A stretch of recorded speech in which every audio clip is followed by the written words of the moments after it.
जय श्री राधे, जय श्री कृष्णा, जय श्री कृष्णा, जय श्री कृष्णा, जय श्री कृष्णा, जय श्री कृष्णा। हम अपना वीडियो लेकर हाजिर हैं और आप सब हमारा वीडियो सुनते ही होंगे, देखते ही होंगे। तो आज फिर मैं हाजिर हूँ दशम स्कंद का 54वां अध्याय आप सबके सामने पढ़ रही हूँ।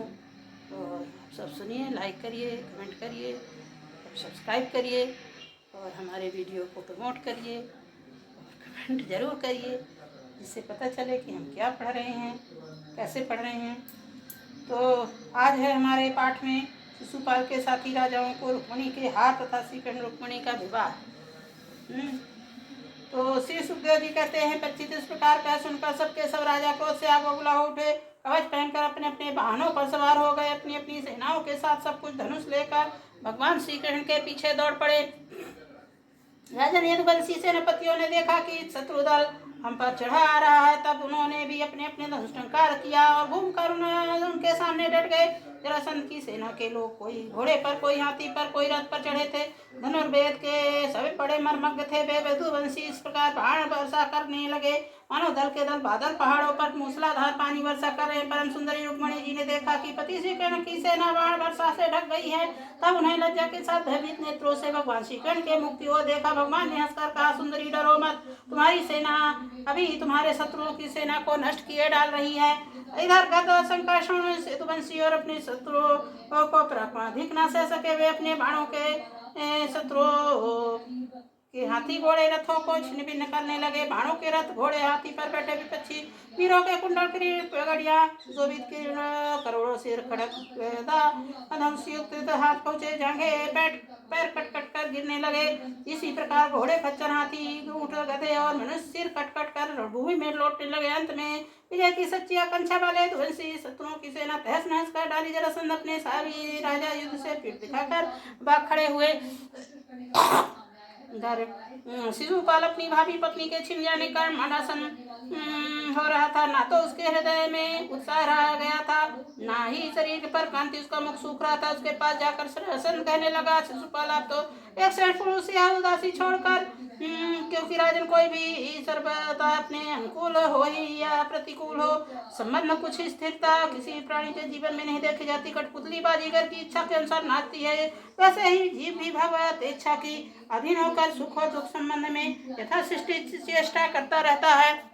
देखिए, 23 श्री सेना को 17 बार हराया दिया। मैंने केवल एक बार 18वीं बार उन पर विजय प्राप्त की। इस बात को लेकर मैं न कि शोक करता हूँ, न कभी हर्ष, क्योंकि मैं जानता हूँ प्रारब्ध के अनुसार काल भगवान ही इस चराचर जगत को झकझोरते रहते हैं। इसमें संदेह नहीं। हम लोग बड़े बड़े वीर सेनापतियों के नायक हैं। श्री कृष्ण के द्वारा सूचित यदुवंशी की थोड़ी ही सेना में हमें हरा दिया। इस बार हर शत्रुओं को जीत लगी, क्योंकि काल उन्हीं के अनुकूल था। काल हमारे दाहिने होगा तब हम भी उन्हें जीत लेंगे। परीक्षित, जब मित्रों ने इस प्रकार समझा तब चेदिराज शिशुपाल अपने अनुयायियों के साथ राजधानी को लौट गया और मित्र राजा भी जो मरने से बचे अपने अपने नगरों में चले गए। रुक्मिणी का बड़ा भाई रुक्मी भगवान श्री कृष्ण से देश रखता था। उसके बाद बिल्कुल सहन न हुई। मेरी बहन को श्री कृष्ण हार ले गया। राक्षसी रीति से बलपूर्वक उसके साथ विवाह करे। रुक्मी बली तो था ही, उसने सेना साथ ले और श्री कृष्ण का पीछा किया। महाबाहु रुक्मी क्रोध के मारे जल रहा था। कवच पहनकर धनुष धारण करके नृपतियों के सामने और प्रतिज्ञा की, मैं आप लोगों के बीच में शपथ करता हूँ, युद्ध में श्री कृष्ण को न मार सका तो बहन रुक्मिणी को न लौटा सका तो राजधानी कुंडनीपुर में प्रवेश नहीं करूंगा। अर्चित कहकर यह बार वह रथ पर सवार हो गया। साथी से बोला, जहाँ के श्री कृष्ण है शीघ्र से शीघ्र मेरा रथ ले चलो, मेरा उसी के साथ युद्ध होगा। आज मैं बाणों से, तीखे बाणों से खोटी बुद्धि वाले ग्वालों को बलवीर घमंड चूर चूर कर दूंगा। देखो साहस हुआ, हमारी बहन को बलपूर्वक हर ले गया। परीक्षित, रुक्मी बुद्धि ही बिगड़ गई थी, भगवान के तेज प्रभाव को बिल्कुल नहीं जानता था। इसी से इस प्रकार बहक बहक कर बातें कर रहा था। वही एक ही रथ से श्री कृष्ण के पास पहुंचकर ललकारने लगा, खड़ा रहा। उसने अपने धनुष को बलपूर्वक खींचकर भगवान श्री कृष्ण के 3 बाणों से मारे। एक क्षण मेरे सामने ठहरे। वंशी कुल कलंक जैसे कौवा हो की सामग्री चुरा कर लौट जाए। तू बहन को चुरा कर कहाँ भागा जा रहा रे मन? तू बड़ा मायावी और कपट युद्ध से कुशल है। आज मैं तेरा सारा गर्व खर कर डालता हूँ। देख, जब तक मेरे बाण तुझे धरती पर सुला नहीं देते उसके पहले ही बच्ची को छोड़कर भाग जा। रुक्मी की बात सुनकर श्रीकर्ण मुस्कुराने लगे। उन्होंने धनुष काट डाला और 6 बाण गड्ढों छोड़े।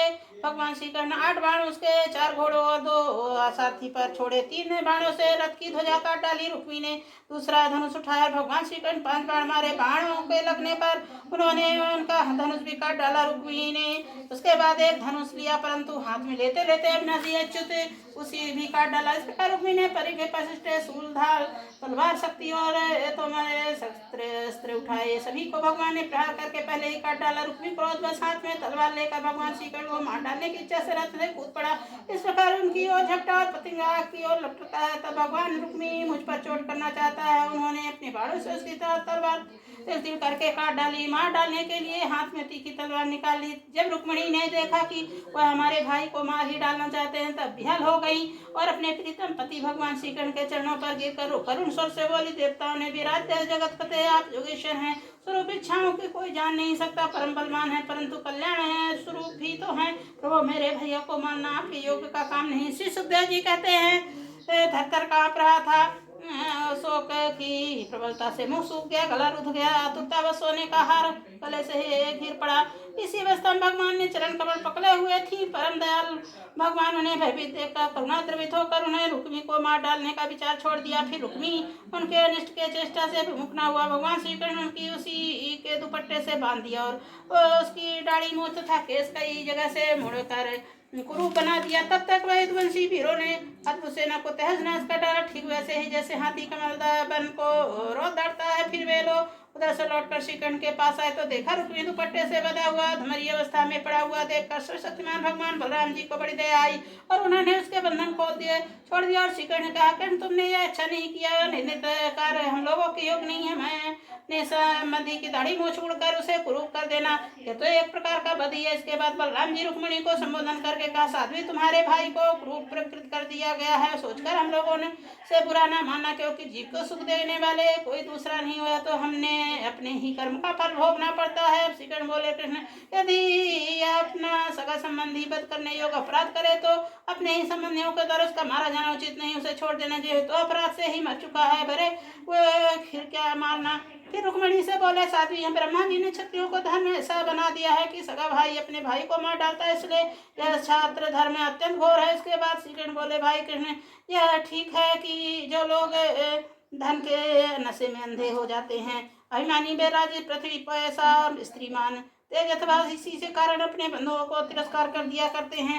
अब रुक्मिणी जी से बोले, साध्वी तुम्हारे भाई बंधु समस्त प्राणियों के प्रति दुर्भाव रखते हैं, अपने मंगल के लिए उन्हें दंड विधान किया, तुम अज्ञानियों के प्रति यह मंगल मान रही हो, यह तुम्हारी बुद्धि में की विषमता है। देवी जो लोग भगवान के माया से मोहित होकर देह को आत्मा मान बैठते उन्हीं के साथ मोह, और यह मित्र है, यह शत्रु और उदासीन है। सभी देहधारियों की आत्मा एक ही है, कार्य कारण से माया से उसका कोई संबंध नहीं। जल और घड़ा आदि उपाधियों भेद से जैसे सूर्य चंद्रमा आदि प्रकाश युक्त भिन्न भिन्न मालूम पड़ते हैं, परंतु एक ही ऐसे ही मूर्ख लोग शरीर भेद से आत्मा का भेद मानते हैं। शरीर और अंत वाला है, पंचभूति पंचमात्रा तन्मात्रा त्रिगुण और उसके स्वरूप आत्मा उनके अज्ञान से उनकी कल्पना हुई कल्पित शरीर ही है जो उसे मैं समझता हूँ, उसका मैं जन्म मृत्यु के चक्कर ले जाता है। साध्वी नेत्र और रूप दोनों ही सूर्य के द्वारा प्रकाशित होते हैं, सूर्य ही उनके कारण है, इसलिए सूर्य के साथ नेत्र और रूप का ना तो कोई वियोग है ना संयोग। इसी प्रकार संसार की सत्ता सत्ता आत्म सत्ता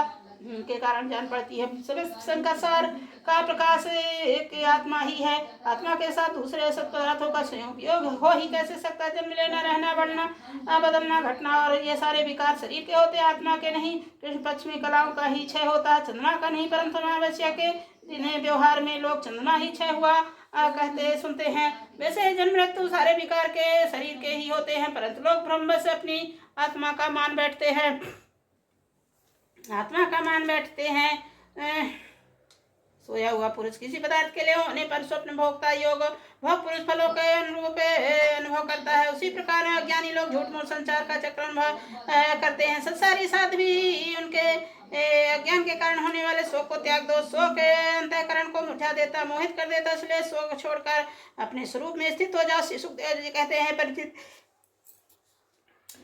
श्री सुखदेव जी कहते हैं, परीक्षित, जब बलराम जी इस प्रकार समझा, परम सुंदरी रुक्मिणी ने अपने मन का मैल मिटाकर विवेक बुद्धि और समाधान किया। रुक्मिणी जी के मिल से न तेज का नाश हो चुका था, केवल प्राण बचे थे। चित्त की सारी आशा अभिलाषा व्यर्थ हो चुकी थी और शत्रु को अपमानित करके छोड़ दिया था।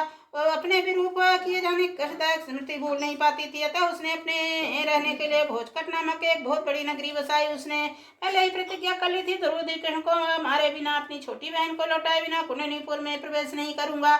इसलिए क्रोध करके वह वहीं रहने लगा। परीक्षित, भगवान श्री कृष्ण ने इस प्रकार राजाओं को जीत लिया। विदर्भ कुमारी रुक्मिणी जी को द्वारका लेकर अपने विधि पूर्वक पाणी ग्रहण किया। हे राजन, उस समय द्वारकापुरी घर बड़ा बड़ा उत्सव घर घर बड़ा ही उत्सव मनाया जाने लगा। क्यों ना हो, वहाँ की लोगों का यदुपति श्री कृष्ण के प्रति अनन्य प्रेम था। वहाँ के सभी नर नारी मणियों के चमकीले कुंडल धारण किए हुए थे। उन्होंने आनंद भरकर चित्र विचित्र वस्त्र पहने दूल्हा दुल्हन को अनेकों भेंट की सामग्रियां उपहार में दी। इस समय घर का पूर्व शोभा हो रही थी। वो कहीं बड़ी बड़ी पताकाएं बहुत ऊंचे तक फहरा रही थी। चित्र विचित्र वस्त्र रत्नों के तोरण बंधे हुए थे। द्वार द्वार पर धूप खिल रही थी। मंगल वस्तुएं सजाई गई थी। जल भरे कलश, अर्घजा, धूप, सुगंध, दीप वाली बड़ी ही विलक्षण शोभा हो रही थी। मित्र नरपति आमंत्रित किए गए थे। धातियों मध्य से द्वारका की सड़क गलियों का छिड़काव हो गया था। प्रत्येक दरवाजे पर केलों, खंबे, सुपारी पेड़ रोपे गए भले मालूम हो रहे थे। सोमे का तो हलवा इधर उधर दौड़ धूप करते हुए बंधु वर्ग कुरु, संजय, कह, विदर्भ, यदु, कुंती आदि वंशों के लोग परस्पर आनंद मना रहे थे। जहाँ रुक्मिणी के हरण की गाथा गाई जाने वाली, उसे सुनकर राजा राजकन्या अत्यंत विस्मित हो गई। महाराज भगवती लक्ष्मी रुक्मिणी के रूप में साक्षात लक्ष्मीपति भगवान श्री कृष्ण के साथ ही द्वारिका पुरी में परम आनंद हुआ। इस तरह हमारा 54वां अध्याय खत्म हुआ। 55वां अध्याय आप सबके सामने सुना रही हूँ। प्रद्युम्न का जन्म और समाश्रम का वध। श्री कृष्ण जी कहते हैं, परीक्षित, कामदेव भगवान वासुदेव के अंश में है। वे पहले रुद्र भगवान की क्रोधाग्नि से भस्म हो गए। जब वे शरीर प्राप्ति के लिए उन्होंने अपने अंशी भगवान वासुदेव का आश्रय लिया है। यही काम आप की बार श्री कृष्ण के द्वारा रुक्मिणी के गर्भ से उत्पन्न हुए। प्रद्युम्न नाम से जगत में प्रसिद्ध हुए। सुंदर, वीर, सुशील, सद्गुणों से भगवान श्री कृष्ण के किसी प्रकार कम न थे। पालक प्रद्युम्न अभी 10 दिन के हुए थे। कामरूपी समरासुर वेश बदलकर सुध के आग्रह से उन्हें घर ले गया और समुद्र में फेंक दिया। घर लौटकर उसे मालूम हुआ कि वह मेरा भावी शत्रु है। समुद्र में बालक प्रद्युम्न को एक बड़ा भारी मच्छी निकल गया। तदनंतर मच्छू ने अपने बहुत बड़े जाल से फंसकर मछलियों के साथ उस मत्स्य को भी पकड़ लिया और उन्होंने उसे जाकर समरासुर को भेंट रूप में दे दिया। समरासुर रसोई में से अद्भुत मत्स्य को उठाकर रसोई ले आए और कुल्हाड़ियों से उसे काटने लगे। रसोई में मत्स्य के पेट से बालक देखकर समरासुर की दासी मायावती को समर्पित किया। उसने मन की बड़ी शंका हुई। नारद जी आकर बालक का कामदेव होना, श्री कृष्ण के पत्नी रुक्मिणी गर्भ से जन्म लेना, मत्स्य के पेट से जाना, सब कुछ सुनाया। परीक्षित, वह मायावती कामदेव की सुनी पत्नी रति ही थी। जिस दिन शंकर जी के क्रोध से कामदेव का शरीर भस्म हो गया, उसी दिन उसकी देह का पुनः उत्पन्न होने की प्रतीक्षा कर रही थी। उसी रति के समरासुर अपने दाल भात बनाने के लिए काम से युक्त कर रखा था। जब वह उसे मालूम हुआ शत्रु के रूप शिशु के रूप में मेरे पति कामदेव हैं, तब उसके प्रति प्रेम भाव करने लगी। श्री कृष्ण भगवान प्रद्युम्न बहुत थोड़े दिनों में जवान हो गए। उनका रूप लावण्य सद्भुत स्त्रियां उनकी ओर देखती। उनके मन में श्रृंगार रस का उद्यापन हो जाता। कमल दल के समान कोमल एवं विशाल नेत्र, घुटनों की लंबी लंबी बाहें और मन श्लोक में सबसे सुंदर शरीर, रति सलज में भौएं मटक कर उनकी देखती और प्रेम भर कर स्त्री पुरुष संबंधी भाव व्यक्त करती उनके सेवा शुश्रूषा करने लगी। श्री कृष्ण नंदन भगवान प्रद्युम्न ने उसके भाव में परिवर्तन देखा। देवी, तुम तो मेरी माँ के समान हो, तुम्हारी बुद्धि उल्टी कैसे हो गई? मैं देखता हूँ तुम माता का भाव छोड़कर कामनी समान हाव भाव दिखा रही हो। रति ने कहा, प्रभु, आप स्वयं भगवान नारायण के पुत्र समरासुर आपको सुध का ग्रह से चुरा लाया। मेरे पति कामदेव हैं और मैं आपकी सदा की धर्मपत्नी रति हूँ। मेरे स्वामी 10 दिन के ही न थे तब समरासुर आपको हरकर समुद्र में डाल दिया था। मत्स्य आपको निगल गया, उसी के पेट से आप मुझे प्राप्त हुए। समरासुर सैकड़ों प्रकार की माया जानता है, अपने बस में कर लेना या जीत लेना बहुत कठिन है। शत्रुओं को मोहन आदि माया की द्वारा नष्ट कर डालिए। स्वामी ने अपनी संतान आपको खोल जाने की से आपकी पुत्र स्नेह व्याकुल हो रही हैं, आतुर होकर अत्यंत दीनता से रात दिन चिंता करते रहती हैं। उनकी ठीक वैसे ही दशा है जैसे बच्चा खो जाने पर, पूरी पक्षी की अथवा बछड़ा खो जाने पर बेचारी गाय की होती। मायावती रति ने इस प्रकार कहकर परम शक्तिशाली प्रद्युम्न माया नाम की विद्या सिखाई। वह विद्या ऐसी है कि सब प्रकार की मायाओं को नाश कर देती है। सब प्रद्युम्न सम्रासुर के पास जाकर उस पर बड़े कटु कटु आक्षेप करने लगे। वे चाहते थे किसी प्रकार झगड़ा कर बैठे। इतने ही नहीं, उन्होंने युद्ध के लिए स्पष्ट रूप से ललकारा। प्रद्युम्न कटु वचन को छोट से सम्रासुर तिलमिला उठा, मानो किसी ने विषैले सांप के पैर में ठोकर मार दी। उसकी आंख क्रोध से लाल हो गई, गदा हो लेकर निकल पड़ा। उसने अपनी गदा बड़े जोर से आकाश में घुमाई और प्रद्युम्न पर चला दी। गदा चलाते समय इतना कर्कश से नाद किया मानो बिजली कड़क रही। परीक्षित भगवान प्रद्युम्न देखा कि गदा बड़े वेग से मेरी ओर आ रही। उन्होंने अपने गदा के प्रहार से गदा गिरा दी और क्रोध को भरकर अपनी गदा उस पर चलाई। तब दैत्यमायासुर बतलाई हुई असुरी माया का आश्रय लेकर आकाश से में बदल चला गया और वहीं प्रद्युम्न अस्त्र शस्त्र को वर्षा करने लगा। महारथी प्रद्युम्न बहुत सी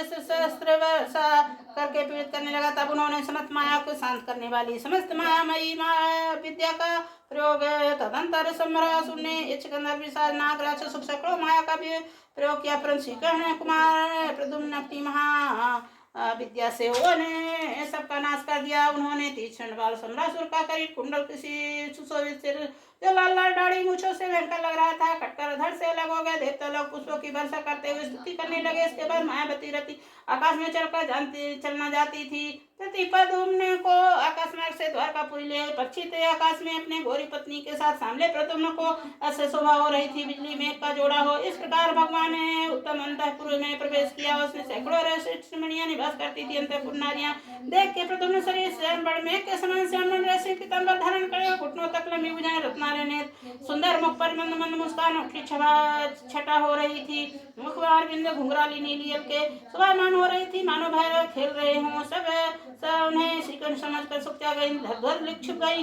धीरे धीरे स्त्रियों को यह मालूम हुआ कि श्रीकृष्ण नहीं, क्योंकि उनकी अपेक्षा विलक्षणता अवश्य है। अंत आनंद और विस्मय से भरकर श्रेष्ठ दंपति के पास आ गई। उसी समय वहां रुक्मणियां आ पहुंची। परीक्षित उनके नेत्र गजरारे वाणी अत्यंत मधुर थी।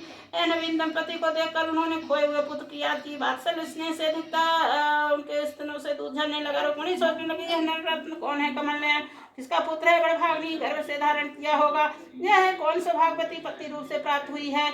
मेरा भी एक नन्हा सा शिशु खो गया था, ना जाने एक सुत के ग्रह से उठा ले गया। यदि वह कहीं जीता जागता तो उसकी अवस्था तथा रूप इसी के समान होगी। मैं तो बात से हैरान हूँ कि इसे भगवान श्याम सुंदर सी रूप रेखा, अंगों की गठन, चाल ढाल, मुस्कान, चितवन, बोल चाल कहाँ से प्राप्त हुई? हो न हो यह बालक है, वही बालक है मैंने गर्भ से धारण किया था, क्योंकि स्वभाव ही मेरा स्नेह प्रति उमड़ रहा है और मेरी भाई भी फड़क रही। इस प्रकार रुक्मणी जी इस प्रकार सोच विचार कर रही थी। निश्चय संदेह के झूले में झूल रही थी। उसी समय पवित्र कृति भगवान श्री कृष्ण माता पिता देव की वसुदेव के साथ वहां पधारे। भगवान श्री कृष्ण जब कुछ जानते थे, परंतु वे सब कुछ ना बोले, चुपचाप खड़े रहे। इतने नारद जी वहां पहुंचे और उन्होंने प्रद्युम्न सम्रासुर का हल ले जाना, समुद्र फेंक देना और जितनी भी घटनाएं घटित हो।